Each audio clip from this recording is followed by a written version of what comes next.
It is that time again. It is time for the DIY Mystery Box Challenge. I absolutely love this. This time I received my box from Whitney over at Whiskey Whit. This challenge is put together from Courtney at Creative on the Cheap. She gathers up a group of us DIYers and we all love to send each other some fun little creative things. There's always 2 challenge items in the box that we must use, so I can't wait to see what Whitney has sent me. So let's get right into it.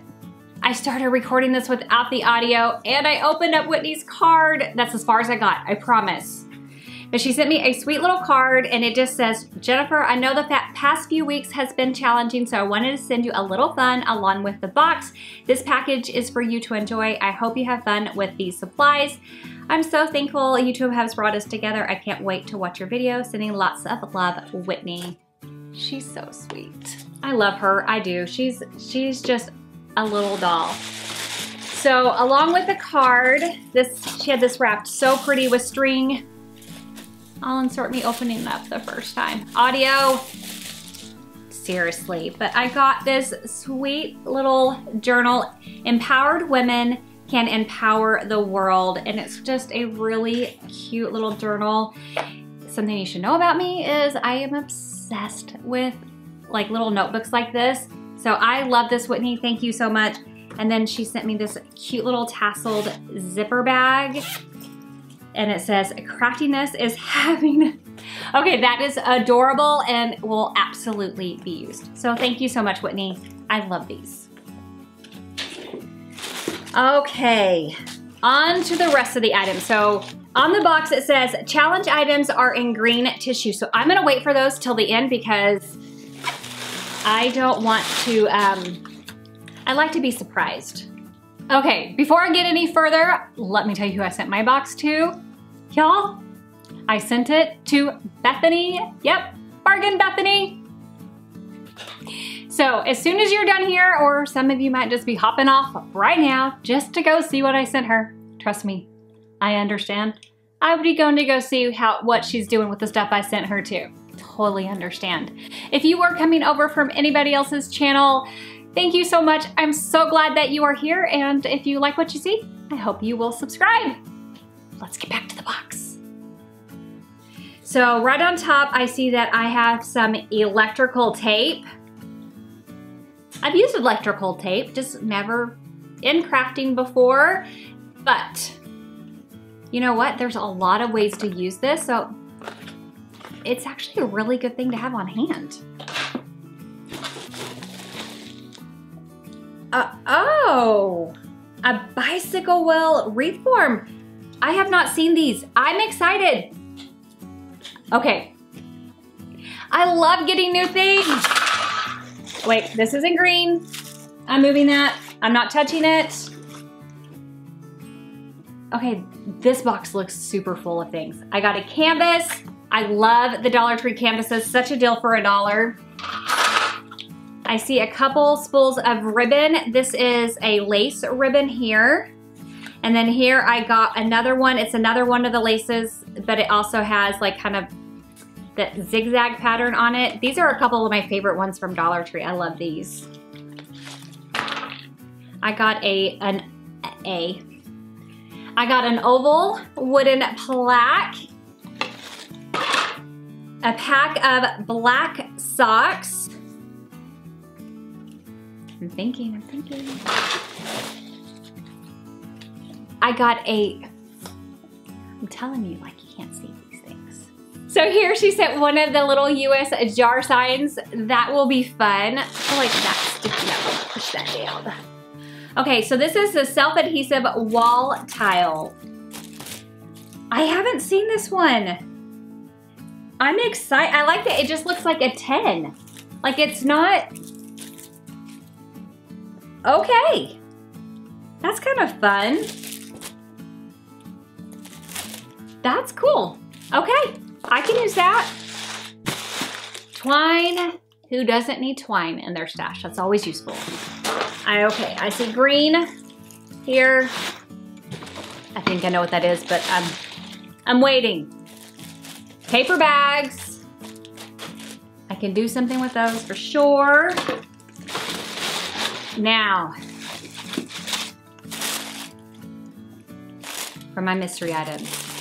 She has sent me, oh yes,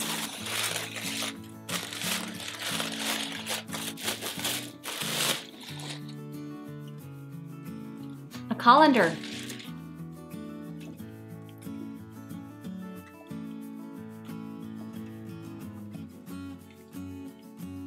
It doesn't even fit my head.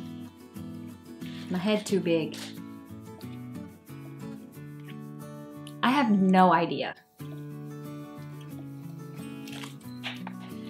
Woo! Gotta think about that. But honestly, this one has me more worried than that one. And I can't even tell what it is yet. So let's figure that out. Oh dear.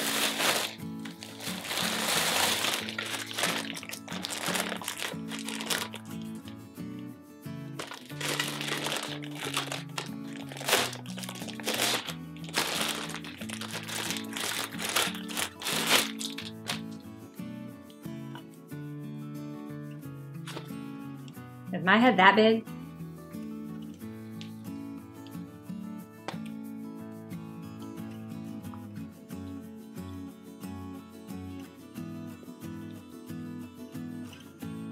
I think they're ready.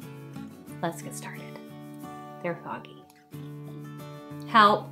Of course, it has been several days since I got that box, and Whitney really wasn't playing around. This has been my hardest challenge box to date, but I'm not like sad about it because I love that it stretched me and it really made me think, and I had a lot of fun. So I can't wait to get right into it and share with you what I created. And my first project that I want to share with you has to be a challenge item.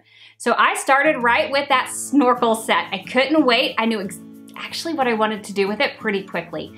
So I got the snorkel and I cut the mouthpiece off, and I grabbed one of the plungers that you can buy at Dollar Tree because I love the handles. They're made out of solid wood, and I took the plunger handle and I just twisted it right into that snorkel mouthpiece that I had snipped off, and it was the perfect fit. Once I had those two pieces together and I created that L shape that it now made, I took it out to my spray tent, and I'm using some black spray paint to coat that on all sides of it to completely cover that. Once that was set and dried, the rubber piece on it was still tacky. It did not completely dry, it just was really tacky. So I took the electrical tape that she sent me and I covered that up so I didn't have to deal with that tackiness anymore. And I used the electrical tape also to cover the top of that so there was no longer a hole, and to finish that off. My husband also had some PVC pipe laying around, so I snatched that from him and I used some black spray paint to paint that as well. And I will be using that to stick this inside later on. The next thing I did was grab that wooden plaque that Whitney had sent me in the box, and I created a design in Cricut Design Space, and it just says welcome with a little Texas on it. Even though I live in Texas, I have very little Texas like memorabilia or Texas themed anything, and I thought that this was a good time to do something. I included a couple of markers where I could drill some holes, and then I used some of the twine that she sent me and I placed the twine in it. So now that I could hang this right on that little L shape snorkel plunger, you hopefully can see where I'm going with this. So now I have this little plaque thing. So once I have that, now the PVC pipe is in the ground, and all I have to do is take this little L-shaped plunger thing, stick it right inside, hang my plaque on it, and I have the cutest little welcome sign right in my garden, right when you walk to the front part of my house, and I absolutely love it. I have to say, when I saw this 4th of July jar, I wasn't quite sure what I wanted to do with it at first, but then Whitney had just done a video all with honey and bees, and it was so cute, and that has inspired me. It made me want to create some of my own honey bee kind of decor. So to start off with, all you want to do is either remove the paper on the front or you're going to use the back. Once you've done that, then I started with a base coat of white and just painted the entire thing. Once that dried, I went in with some yellow paint and I painted the top, and then I added a big row of paint across the bottom of that yellow coat of paint, tilted it up so that it could now drip and create those drip lines. And it's really heavy because I wanted some really good thick drip lines to mimic that honey look. Once you've done that, to go ahead and lay it down and let it dry. At first I left it inside to dry, and then I moved it outside because luckily we had some good sunny weather, so it could dry outside to finish drying. Otherwise, you're gonna let it dry for a good 24 hours. If you're inside, leave it alone. Think about like Picasso, something like that, you know, where they have the really thick layers of paint. It will dry, it's just gonna take you some time, but you'll get there. After that, I went in with my Cricut again and I did some bees and the word honey, and I added those to the sign, and I thought that was super adorable. Back in with some twine, I wrapped that several times around the top of it, and then I picked up these cute little honey stir sticks from Amazon. You can get a pack of 12 of those for a really good deal. I actually think they'd make a great gift for like teachers, like a really cute, I plan on doing like a little, like this year's been a little sticky, but you're really sweet kind of thing with those. Anyway, so I grabbed one of those, added that to it, and the final finished touch of that, all I did was take a little bit more twine and added another little bow and hot glue that right onto that stir stick where I tied the original bow, and it was done. And I think that this turned out super adorable. I absolutely love it. With the canvas, I wanted to do something fun and a little bit different, and Whitney had also sent me the colander as a challenge item, and let me tell you, I struggled. Couldn't think what to do with it, and then it hit me. I came up with something I thought would be so much fun. So it was time to pull on my apron and get a little bit messy and get outside, which I'm sure my husband appreciated. So to start off with, I took my canvas and I gave it a base coat of yellow, and then I headed straight outside. I did do a drop cloth, and I grabbed a few different colors of paint and that colander. Starting with a darker gray paint, I poured it into the colander. I added a little bit of water to thin it out, and then I splattered that paint. Yep, I'm doing a little splatter technique using that colander. After I rinsed out the colander, I added a light gray paint, and then I did a little bit more splattering. I went in with like a tan neutral paint, did the same thing, and then back in with that same yellow, only to give it a little bit more texture with that yellow. And I tried to be super careful, but as you can see, I spilt one of my paints. You know, that's why I took it outside. It's all good though, right? Sometimes painting is just a little messy. After that dried, I brought it inside and I used my Cricut again to do, in a world where you can be anything, be kind. It is one of my favorite quotes. I absolutely love it. It's cheery, it's fun, it's a great reminder, and I absolutely, again, I love this, and I am so glad to have this in my home.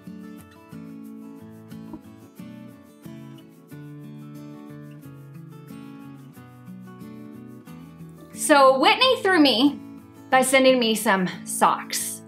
Let me tell you, I did consider for a moment to create a gnome with these socks because I did see a really cute little bee gnome on Amazon.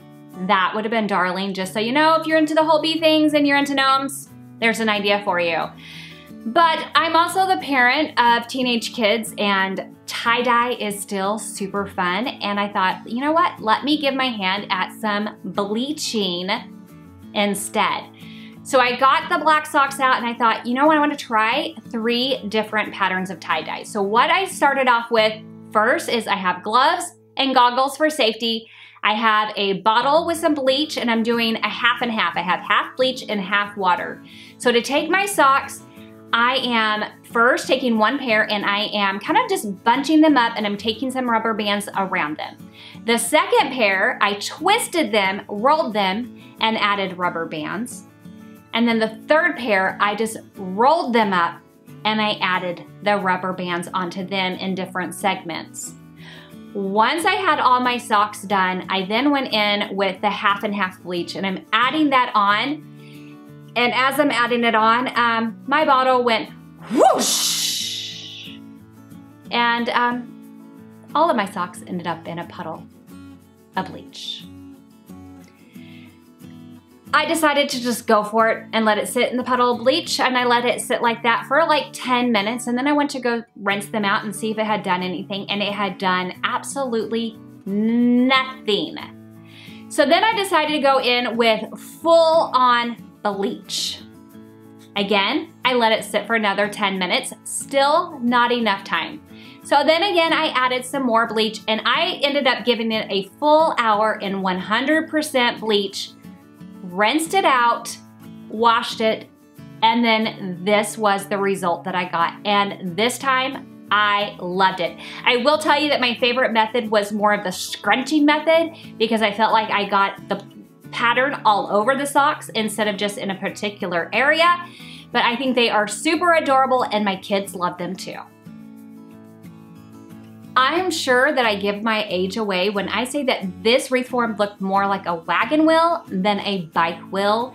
But that is okay. I was so excited that Whitney sent it to me because I have never seen it at my Dollar Tree, not before she sent it to me, and still I have not seen it.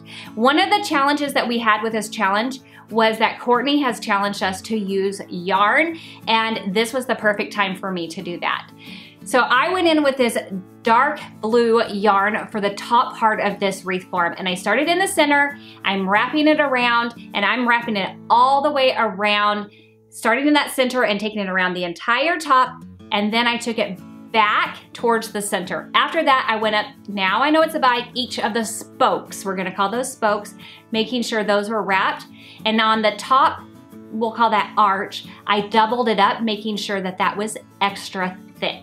On the bottom, I'm using this multi-tone yarn. I picked up all of my yarn at Walmart. I was able to get it for a really great price there because you're able to get a lot of yarn. Now you can also grab yarn at Dollar Tree if you want to. With this multi-tone yarn, I cut it in 5-foot strips and took 5 pieces, and I did what's called a lark's knot. So all you do is you're gonna take your 5 pieces, you're gonna fold it in half, and then you're gonna take it a little U shape down on the bottom, wrap it around, and then take all the strands through. Does that make sense? So you're kind of creating like a little loop and pulling it through. And you're gonna do 5 of those on each side. So a total of 10 sections total for the entire wreath. Once I had all of those on there, I wanted to go ahead and add some beads. So in the center, I went ahead and I tied on a piece of twine and 33 beads. And then on each side, I did the same thing. I added on a piece of twine with 33 beads. After that, I wanted to add some more beads going around that top part of the wreath. So I tied on a piece of twine, I threaded on 3 beads, I wrapped that twine around the spoke, added 3 more beads, threaded that around the spoke, added 3 more beads, and I went all the way around until it created that rainbow shape, and then finished it off with a little knot at the end of that. I absolutely love the way that this turned out. I plan on having this out on my back porch because it matches the colors out there so beautifully. If you enjoyed this, I have a whole playlist of mystery box challenges. Make sure you check out the description box for the playlist and head over to Bethany's channel so you can see what I sent her. Thank you so much for spending your time with me, and I'll see you in the next one. Bye!